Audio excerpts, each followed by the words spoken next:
Hello, everybody, and welcome to the Rock Squad podcast, your destination for rock music news, reviews, and discussion. I am one of your hosts, Mr. Nick Chino, joined by my co-host, it's Dave Marini. What's going on, Dave? Hey, buddy, how's it going? Hello, everyone. Before we get started, little housekeeping. Make sure you go down, you like the video, you subscribe to our channel, you hit the bell so you get notifications every time we put out a new video. Also, please go and follow us on our Instagram. At the Rock Squad Pod on Twitter. Come say hi, write a little message down, a little review. If you don't like what we had to say, if you love what we had to say, we want to hear from my friend Nick. How are you? I'm good, man. Hopefully it's like a 5-star review. Hopefully they're letting us know everything they love about the podcast. This is episode 5. It's hard to believe that we've gotten this far. But I think we've gotten a couple of listeners and a couple of viewers so far. So thank you very much to anybody who has hopped on the Rock Squad, anybody who has joined the squad in the last little while. We very much appreciate it. For sure. Yeah, we're excited to keep coming and talking about rock, and we've got lots of things cooking for other ideas for the channel too. And your reviews are always doing well too. So it's fun that we're finally starting to build a community. Yes, we are. And yeah, I did a rock album review, 2 of them this past weekend, one for the new album from Greta Van Fleet called The Battle at Garden's Gate, and one for the new album from The Offspring called Let the Bad Times Roll. So those are both up on the channel right now. And the Greta Van Fleet video has gotten quite a bit of traction. I gave it a positive review, despite I know we've run into some complaints already with the podcast and our general view of Greta Van Fleet. But thankfully, most people have been kind, and I gave it a 4 out of 5 because despite the comparisons that I'm giving it to Led Zeppelin, which I didn't go too deep into, but despite those comparisons, I did really enjoy it. I think, we can both appreciate from a songwriting standpoint or from a recording standpoint, the amount of effort that goes into making a record like this. It's an hour long, so it's much longer than a lot of the records that I've been listening to lately. So you know what? I'm going to give them some kudos. They did a good job on this new one. Sweet. So yeah, we were totally expecting Greta Van Fail, but I'm glad that they hung in there. I have heard some stuff off the record, and like it wasn't so blatantly 70s cover band-esque. So yeah, I can see how there's probably going to be some love about that record out in the media too. So, and I know their fans are very passionate, so I'm sure we'll hear about how great it is. Yeah, for sure. Most of the people have agreed with me that it's a good record. So, and the Offspring one is good too. It sounds like the Offspring. That's pretty much what you can expect from the new one. Yeah, I'm a fan of goofy Offspring. Like, I think that we liking the Offspring has been like a roller coaster. Like from Smash to where we are now.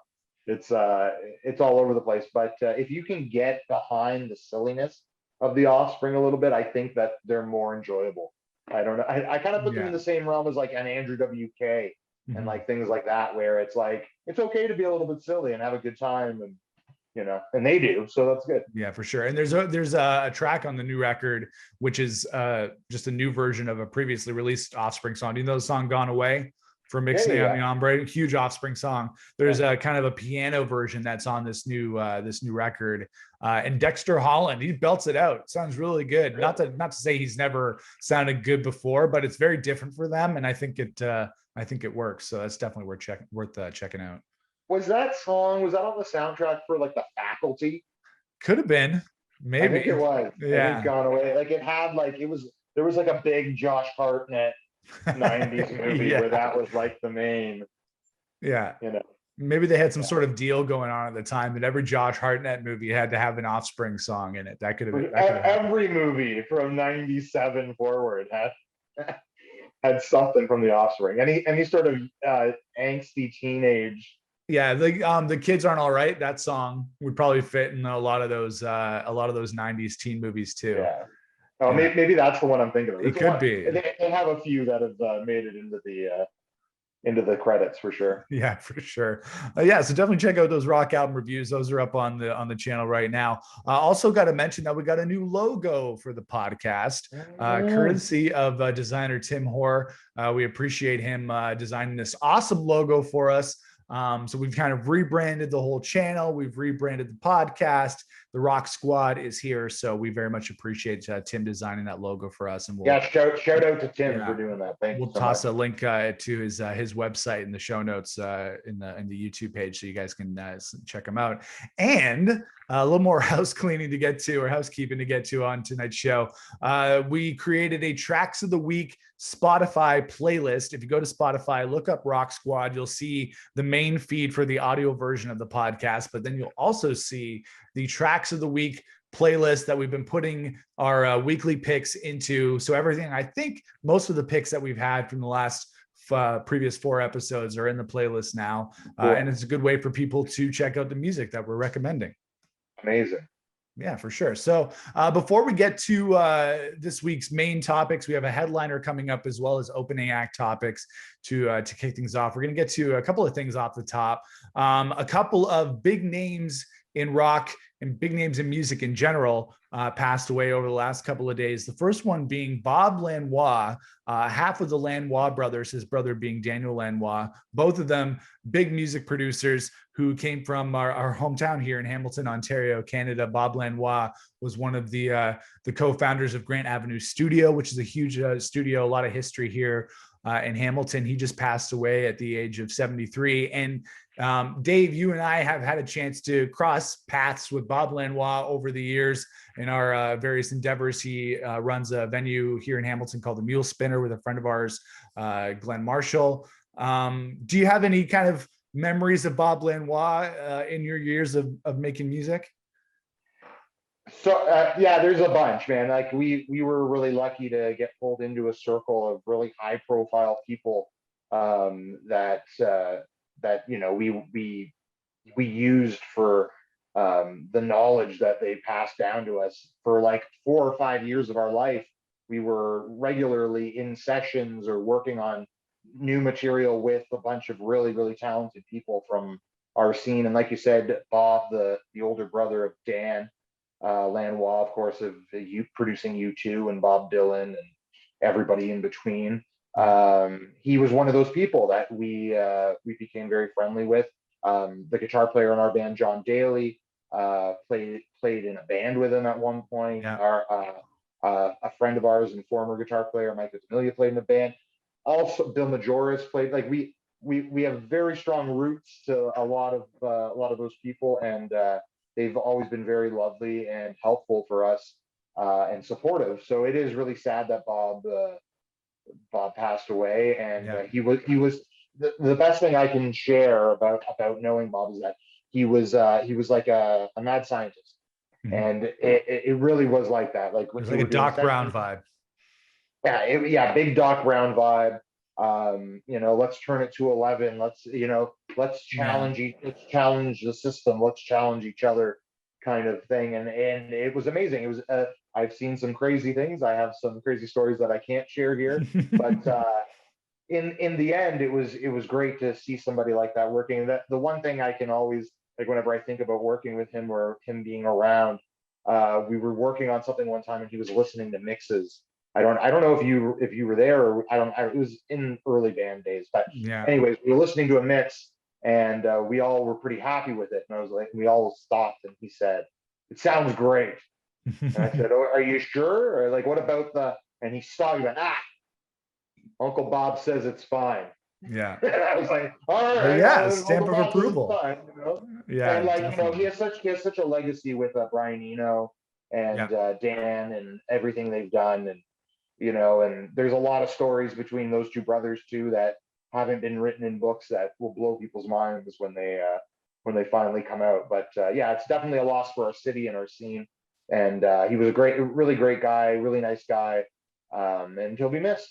Yeah, for sure. And that's, I don't know. I don't know if it's well known everywhere that the city that we come from here in Hamilton is such a rich musical city. It's obviously been referred to as the music city for a long time, but it's the type of city that has very strong roots, and then those roots reach outward. And Bob Lanois and his brother Dan, and they were the type to reach outward and affect other places and other scenes as a result of coming from Hamilton. We're lucky to be from such a musical city. So rest in peace, Mr. Bob Lanois. He's going to be missed. Another tragic death in the world of rock music this week was Jim Steinman, who was better known as the lyricist for Meatloaf. And one of the reasons I wanted to mention this, other than obviously his storied career of being an amazing lyricist and an artist, is that in grade 13, grade 13 doesn't exist anymore in Ontario, but when I was in grade 13 in high school, I had a grade 13 writer's craft with Mr. Wells, and one of the main I don't know if you want to call it units or projects that we did in this class was analyzing the music and lyrics of Meatloaf and Jim Steinman. I don't know if this was a result of Mr. Wells being a massive Meatloaf fan. He must have been. Of course it was. Otherwise, why? I don't know why we would do that. But we're in class, analyzing the lyrics to "Bat Out of Hell," and I wouldn't do that I would do anything for love, but I won't do that, or "Paradise by the Dashboard Light," or "2 out of 3 ain't bad." Like we were studying them like they were Shakespeare. So when I heard that Jim Steinman passed away, even though I haven't listened to a ton of Meatloaf in my life, it was very, very affecting to me because I'm very familiar with the man's lyrics. Yeah, he's amazing, man. This is a little known fact that I am a huge Meatloaf fan. Really? I don't think we've ever. Yeah. I don't think we've known each other for how many years? I don't ever remember hearing you were a Meatloaf fan.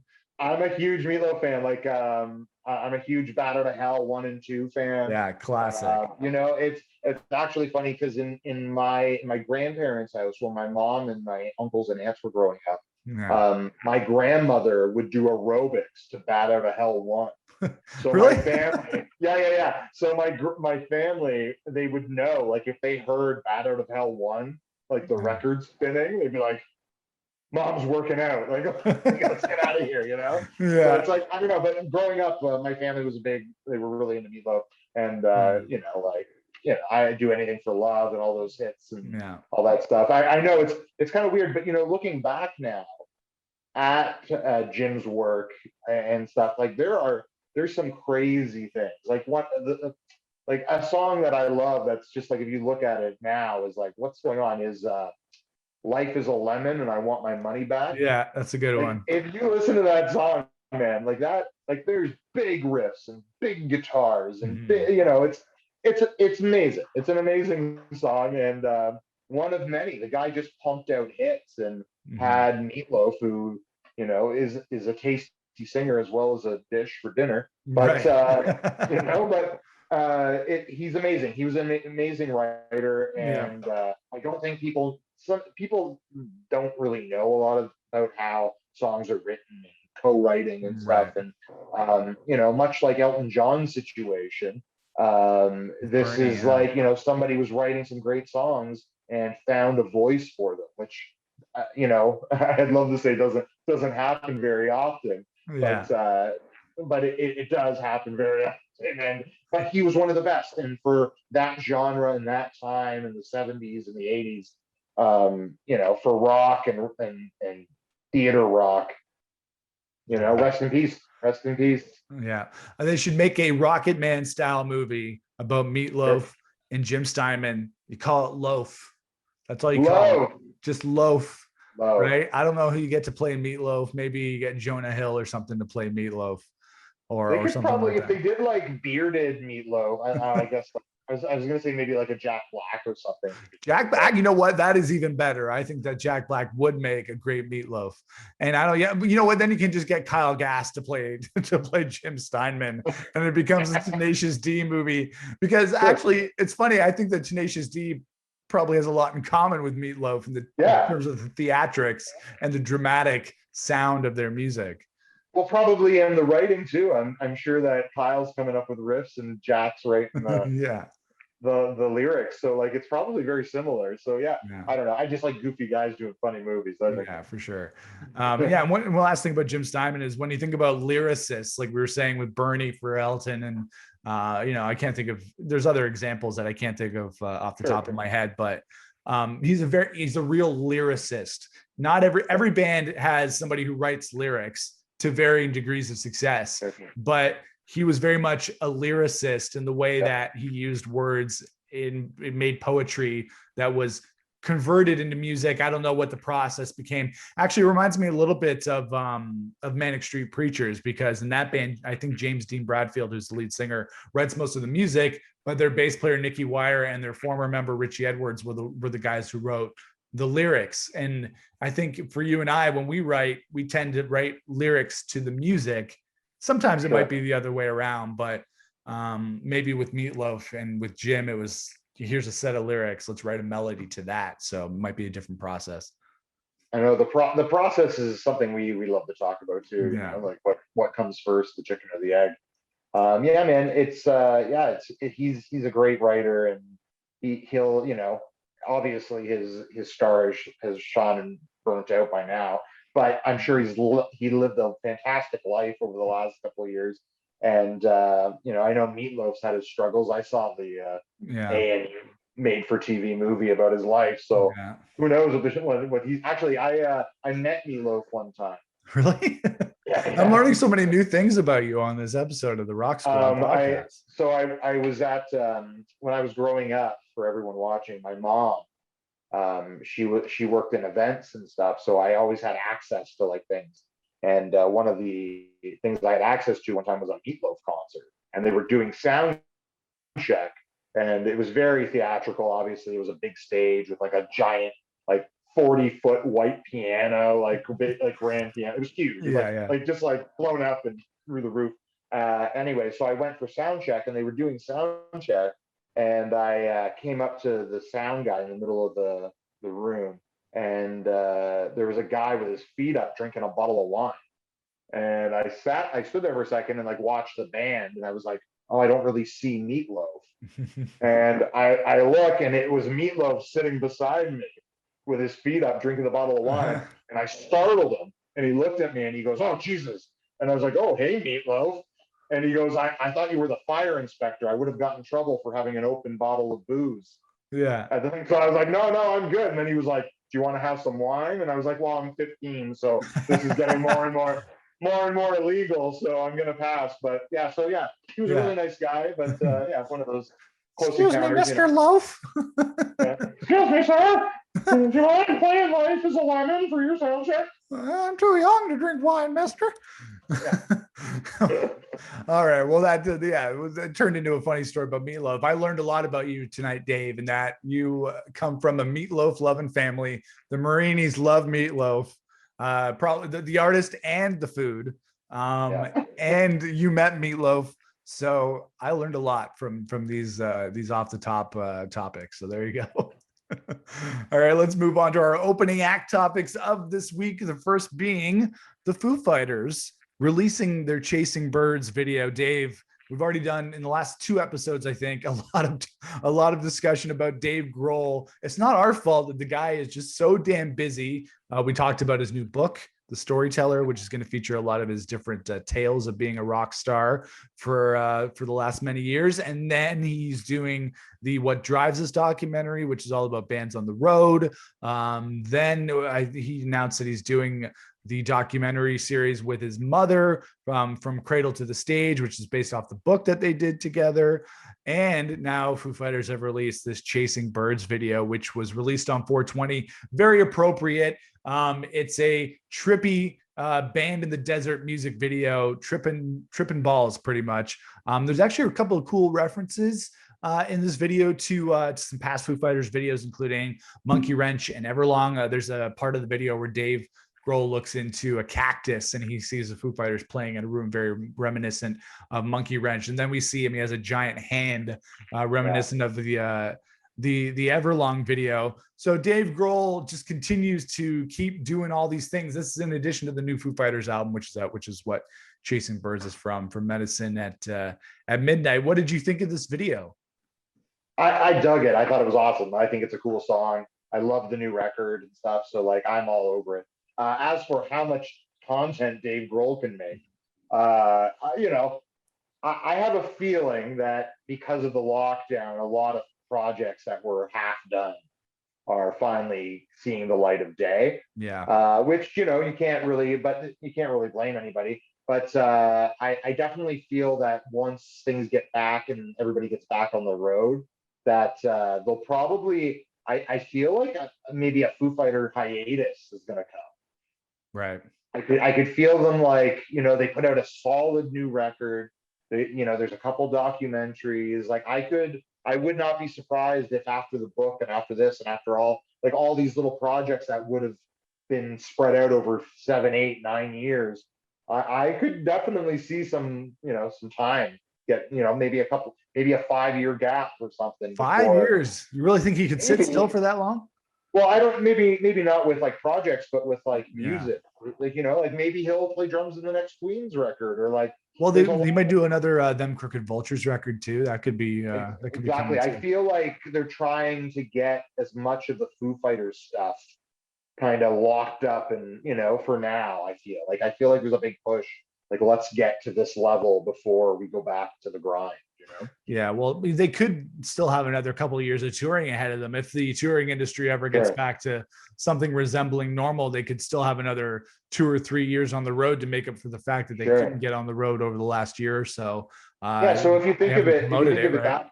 yeah, if you think of it that way, where they're on, say they do 2 years, like Yeah, touring for the next 2 years, and then they take a break, and then there's a Them Crooked Vultures. That's easy 5 years. That's an yeah. easy, with a tour cycle for them too. Who knows? But it's fun all around. I'm sure we'll get some new rock and roll, whether it's with him in Queens or him in Them Crooked Vultures or whatever other project he decides he's gonna be a part of. Like, he joins the Stones. I don't know. How's Charlie feeling? Like, what's Yeah, exactly. Right. Yeah. Well, the song with Mick Jagger, we forgot to mention yeah, that too, right? So he's been keeping busy. This song is one of my favorites from the new record, from Medicine at sure, Midnight. It's different than the rest of the album, which has a party rock kind of vibe to it. And Chasing Birds is much more chill. Reminds me of songs like Walking After You or something that sure, would have been sure, maybe on the acoustic side of In Your Honor. So I found that kind of cool. And the thing about it is that it doesn't feel like a traditional single, which is different for them, because with this one and Shame Shame, it feels like they are releasing the different sides to Medicine at Midnight, which aren't necessarily representative of the album as a whole, but show the different sides to the band. And maybe that's why they're choosing them as songs to highlight from the record, because they aren't just standard Foo Fighters. They go a little bit left to sure. center. Yeah, I love that. I think, yeah, yeah, the description of it being like something off of Color and the Shape, or Walking After You and stuff, is like bang on. It's just a little bit different, but not, like, I feel like bands that are at this level fall into little grooves, even ruts, where they're producing the same kind of thing. And we've talked about it, that like I feel that way about Green Day sometimes, even though Yeah. I love the band. I just, sometimes I'm just like, okay, let's get past it. And I feel that when like bands like the Foo Fighters, after 7 or 8 studio records or whatever they're at now, when you're looking to play something fresh and you want to play songs that you like to play, like we can attest to that, being, you write a new song and you're like, this is a great song, I want to play it for people. But Mhm. sometimes when you put out a full package, those songs get kind of pushed to the side, because when you're playing shows, you're playing older songs, you're playing the hits, trying to make people happy. Maybe the song number 8 off the new record doesn't get played. Right. So I think it's great that they're making an effort to, we like this song, let's push this song. We like that song, let's push that song. Because the world of music right now is so different than it was 20 years ago, Yeah. 5 years ago, that you can do that now. And I think that people appreciate it, especially with streaming and Mhm. all that stuff. Like, let's hear what you really want to be putting out, not what Yeah. an executive's pushing you to put out because they think you're going to sell more units. Right. Well, when you're at a level that like the Foo Fighters are at, you can release a song like Chasing Birds, which is a great song. It might not be a huge radio single. It's the same for Shame Shame, but for them, they're like, rock radio is going to play this song anyways. It's already going to Sure, be hitting number one on the charts, on the Billboard charts, and on the radio charts. So might as well put out something that's a little bit different and shows a little bit of a sure, different side of the band. The rest of the record, if you listen to it, is a little bit more dance oriented, a little bit funkier, a little bit groovier, but it's still rock and Foo sure. Fighters, and they've shown a lot of different sides. If there's one thing that Dave Grohl is currently doing or has coming up that you're most excited about, what would it be? Hmm. Would it be I the think book or the the Van documentaries? documentary, the Yeah. Van documentary for sure, man. Yeah. Yeah, like I love shit like that. You love shit like that too. Like I love hearing stories and just hearing Yeah. other people talk about their experiences and Yeah. living in a van. Like I think that's a big part of being a musician is playing shows, and that's home base most nights. And yeah, so it's great. I can't wait to hear what Bono and the Edge have to say about sleeping quarters back in Ireland back in the Yeah. day. Yeah, for sure.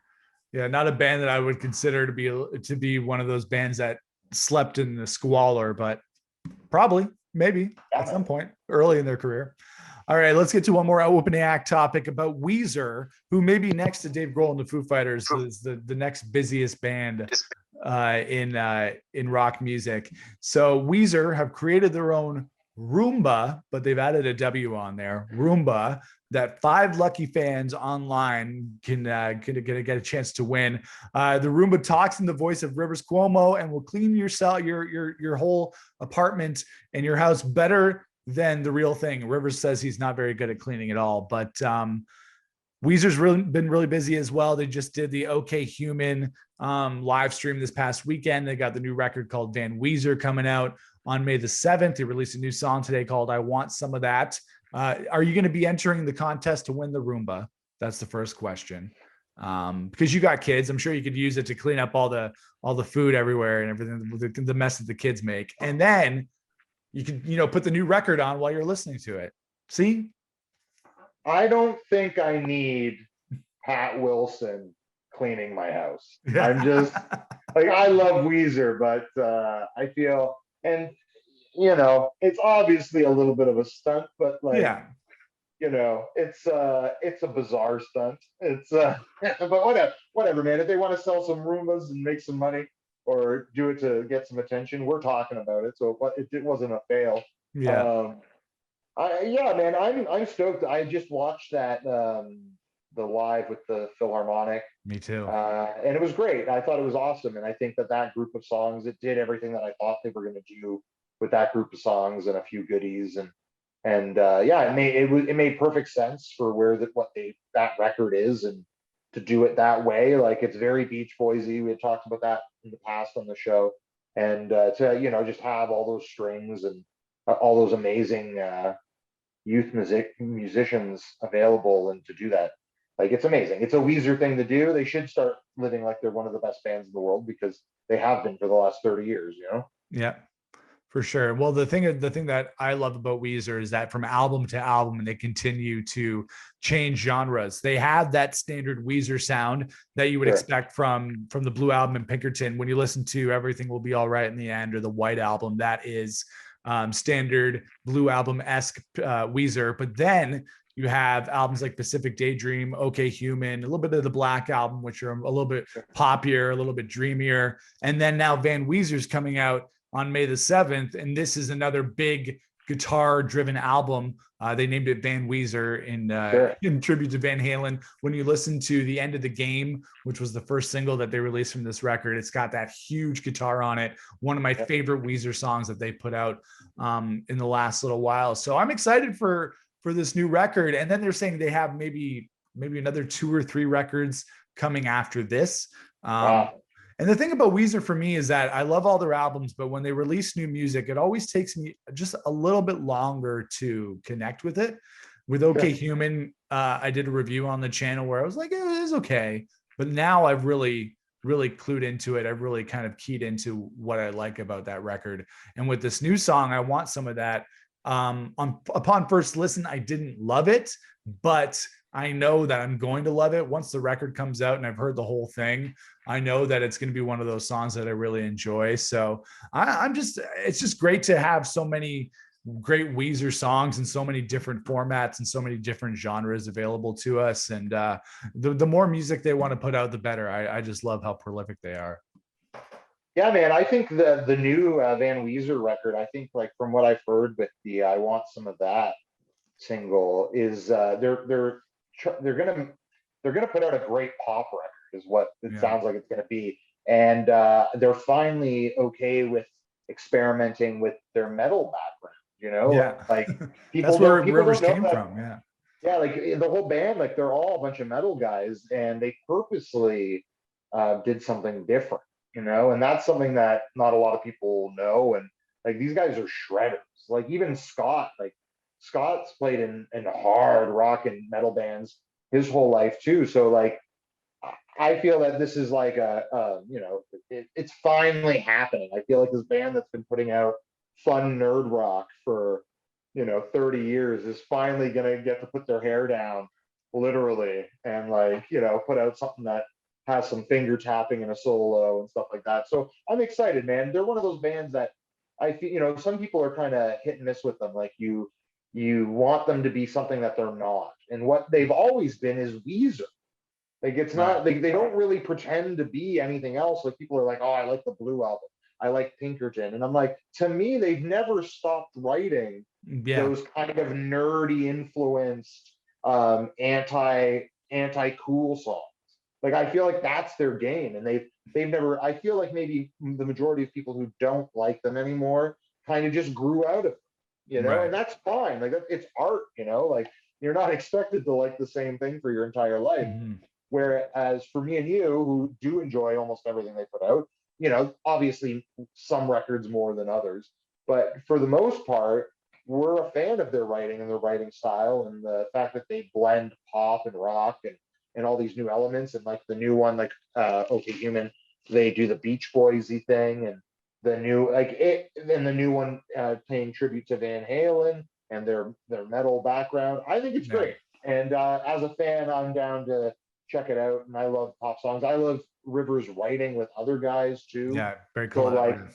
Yeah. it's great to like, you put on a playlist, like a new rock playlist, and a song pops up and you're like, oh, that sounds like a Rivers verse. Yeah. And then you find out that it was, and it's like, oh Yeah. yeah. So it's for whatever reason, I don't get tired of that style of pop rock and rock and roll. So Mhm. yeah, I'm looking forward to it, man. I think it'll be a cool new record.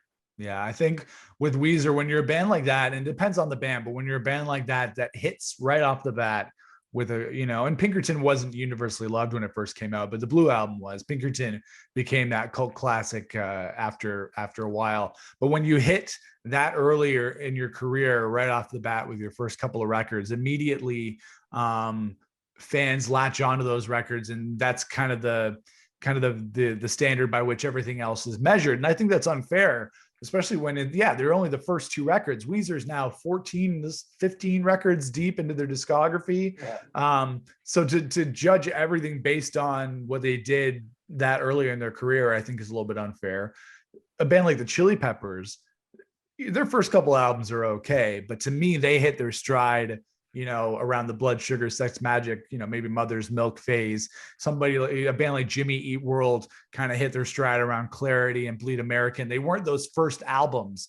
They kind of were able to evolve a little bit before they reached that sound that everybody then says every album's got to sound like that, which is a ridiculous notion, but a lot of fans still kind of cling to it. So Yeah, man, I agree. Like even with the Chili Peppers, like for me, Blood Sugar Sex Magic, and then the Wait into Scar Tissue yeah, is like like One Hot Minute was like, okay, it was okay. like yeah, this is kind of this. There's a couple of gems on here, but compared to the last one, and then for Scar Tissue when John Frusciante came back, I feel like Yeah, all bets were off, and it was like, okay, this is what the Chili Peppers is. right. Yeah, You know what I mean? Like that second win. was the here it is. This is for the next 20 years. This is what we do. Mhm. And I've been a fan of that, so I have no complaints. And Weezer kind of they had a little bit of that period in the mid 2000s when Beverly Hills came out, Sure. which a lot of people said they were turned off by that song because it is a very poppy, very radio friendly song. Not my favorite Weezer song. And when people tell me that that's the song that turned them off from the band, I try to say just give them another shot. Listen to a lot of the things that came after it. Came after the Make Believe record and came after Beverly Hills, because there's a lot of good stuff to listen to. But that happens with bands. You hear a song that turns you off, and then you're not really into it for a couple of records, and then maybe you come back around again. That's just how it goes. Yeah, I always feel it's like a treat when a band puts out an overly pop song.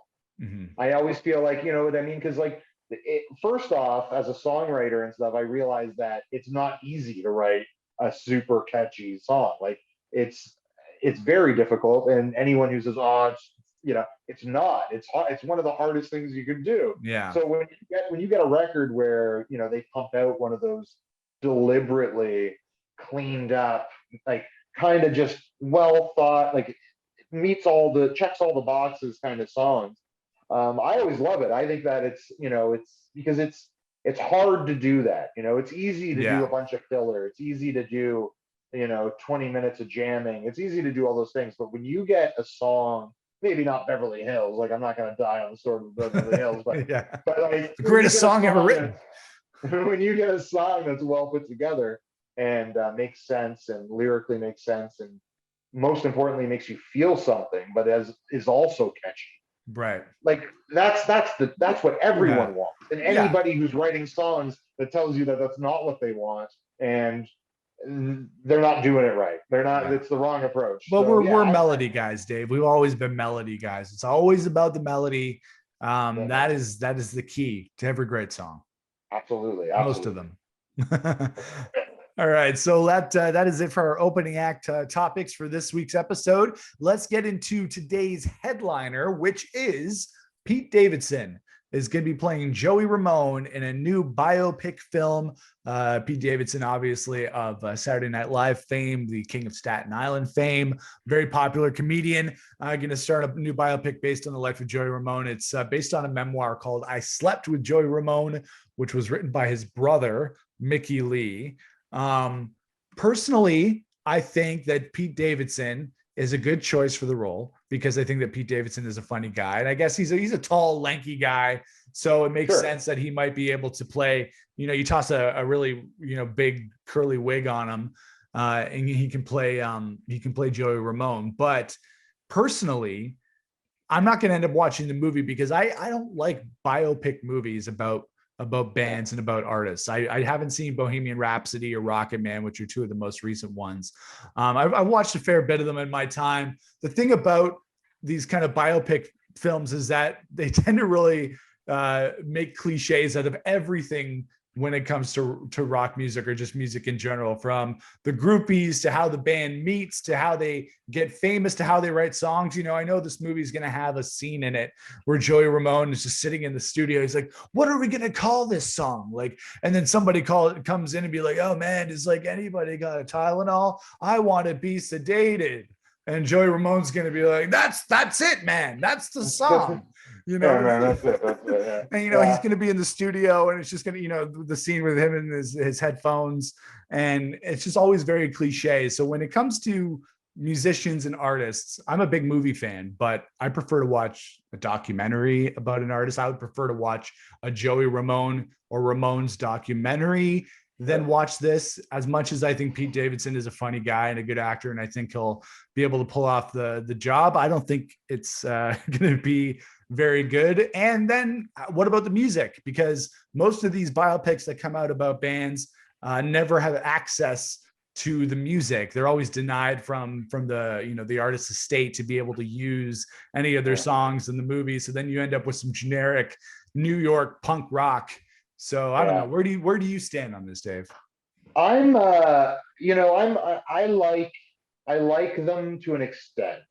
I like if they're done well and I did like Rocket Man because it Rocket. was it was what I expected from an Elton John Yeah. like biopic, like it was theatrical and I expected that going in, so I kind of enjoyed that. Now, the Queen movie, I was a little bit disappointed in because I had some pretty high hopes to see some of the liveliness of their scene back in the day, which it's well documented. The parties that used to happen with small people with little trays of cocaine on their head running around the party and things like that. You know what I mean? Like just the chaos that was that world and the Right. sex, Yeah. drug, and rock and Debauchery. roll. Yeah. And for Queen to downplay that because they all have wives and children now, is the lamest thing for me ever. So like, even though it was visually stimulating and the songs did sound great in the movie, like I just couldn't get over the fact that they would just gloss over, the All the fun 400 stuff. strippers and all the stuff that everybody's like, But then it would, the story. but it end up being like rated NC-17 or something, Sure, but like that being unwatchable for anybody under the age of 30. But like The Dirt was fantastic. I haven't seen that one. Oh, The Dirt's fantastic. I was all over The Dirt. But isn't that one was, cliche too? Isn't that one like with a lot of Motley Crue?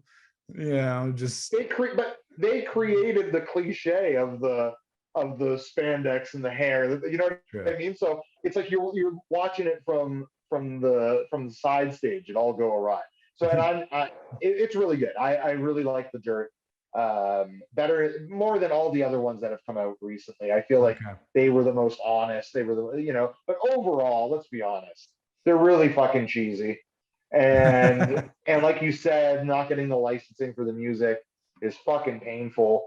You're never even trying. Like the guy that did Freddie Mercury did a great job being Freddie Mercury and singing those songs, but they gave him like fake teeth, so he had more of that buck tooth look like Freddie Mercury. Like that doesn't.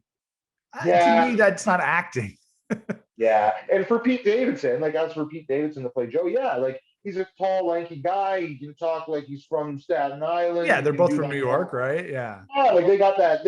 He's definitely going to be able to play Joey Ramone. Whether or not he should play Joey Ramone is more of the, you know what I mean? Like it's tough. Like the Ramones' legacy definitely should be, presented and shown and made pumped up and all that shit. But is it good? Is it gonna be good? Yeah. Probably not. Is Pete Davidson the right guy for it? I can't see why not. Yeah. Like who would be better? Like fucking Howard Stern 25 years ago? Like, that's true. Howard would have been good. Yeah. Like who's better? Like if you can name somebody better, then I don't know. But I think it's for every band, especially at the level of the stature of the Ramones or any band of their ilk, deserves their own epic documentary. The Beatles had the Beatles anthology, which again is a little bit sterilized for mass audiences. It cuts out a lot of the debaucherous things that even the Beatles got up to in the 60s. But they had this epic 8-part documentary that covered the beginning to the end of their career and everything in between. And I feel like every band, including the Ramones or every big band, deserves to have, the Lord of the Rings of their career made in documentary form, not in a fictionalized form, just because personally, I know I'd be really interested in it. If somebody was like, let's really dig into the history of the Ramones and the making of their records and the changing of the members and all the different things that went on in documentary form, 6 parts on Netflix, I'd be totally down for that. But this doesn't really strike me as anything other than, like you're saying, it's going to be cheesy. Yeah, it's probably going to be a little cheesy now. Hopefully it's not. Hopefully it's made by some creative, edgy people. Like it's got to be edgy. That's the other hard thing. Well, maybe because it is Pete Davidson, so he is an edgy comedian and he's known to push a few buttons here and there. So maybe he's also really good friends with Machine Gun Kelly, who was in The Dirt. Right. So maybe there's some sort of connection. Maybe it's the same company that did Dirt is doing the Ramones, and we'll end up with like a really grimy Manhattan CBGB's movie, which would be like surprise us. Maybe it's not all around Joey. Maybe it's around the scene, and it's who knows? I'm excited though. I'm excited to check it out, but I'm not keeping my fingers crossed for sure, bro. Yeah, we'll see how it goes. All right, well, that is our headliner topic of the week. Let us know what you thought of this week's topics in the comments below or wherever you're listening or watching this video to let us know what you thought of this week's topics. So we're going to wrap things up with our tracks of the week. These are our recommendations for rock tracks that we've been listening to over the last little bit. As we mentioned earlier in the show, we've created a new Spotify playlist. Just search up Rock Squad and you can see our tracks of the week and all the songs that we've been recommending. Why don't you go first this week, Dave? What's your recommendation? I have 2 this week, actually. The first one, I think everyone should go check out because Jim Steinman did pass away. We mentioned it earlier in the show. Life is a Lemon and I Want My Money Back by Meatloaf is a great rock Loaf. track. You should check it out. And Loaf. sticking with the theme of Weezer and how they write cool songs still, their new single, I Want Some of That, off of Van Weezer. Check it out. Those are my two picks. Music from the Loaf. What about you? What do you got? My pick this week is a classic. Nothing new. I'm going all the way back to the Metal album from Pink Floyd. I've been going down a little bit of a Pink Floyd hole on YouTube lately, watching a lot of concerts, watching a lot of stuff I haven't watched in a while. Back in the day, my younger days, when I was in college, my buddies and I would sit and maybe imbibe in an herbal remedy or two and put on Pink Floyd's Live at Pompeii, which is an amazing performance.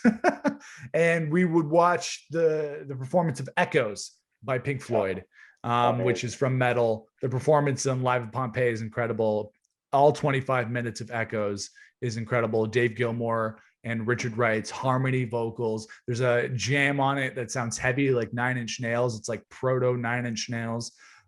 So yeah, Pink Floyd, amazing. I've been off of Pink Floyd for a while, but I've been getting back into them. So Echoes is one of my tracks of the week. And the other one is Boilermaker by Royal Blood, which is the fourth single from Typhoons, which comes out next Friday, April the 30th.